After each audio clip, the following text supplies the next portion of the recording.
له ټولو نه ستره ګناه شرک ده. شرک اعظم الکبائر ده. تاسو مقدمه کې ورته اشاره وکړله.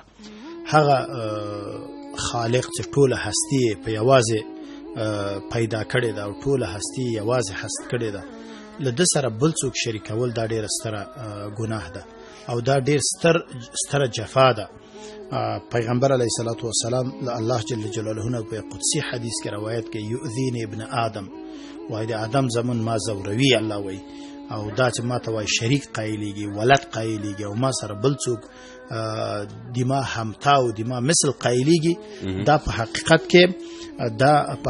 کې هغه ده نو ستره ګناه ده. الله لدینا سخت خپه کیږي چې انسان له الله سره شریک راوړي. ځکه شرک داسې یو شی ده چې هغه د انسان ټول اعمال له منځه بیایي. که مخکې یعنی نیک اعمال هم تر سره کړي وي، خو په صورت د دې چې دی شرک کوي له الله جل جلاله سره، د هغه عمل له منځه ځي. قرآن فرمایي قال لئن اشرکت لیحبطن عملک، او شرک الله جل جلاله لوی ظلم یاد کړی دی. فرمایي ان الشرک لظلم عظیم. همدارنګه شرک داسې یو ګناه ده چې د ټول گناهونه الله جل جلاله بخي که چیرته وغواړي، خو شرک نه بخي. الله متعال می فرماید هر کی برای خدا شریک قائل شود خدا بهشت را برای او حرام گردانیده و جایگاهش آتش دوزخ می باشد.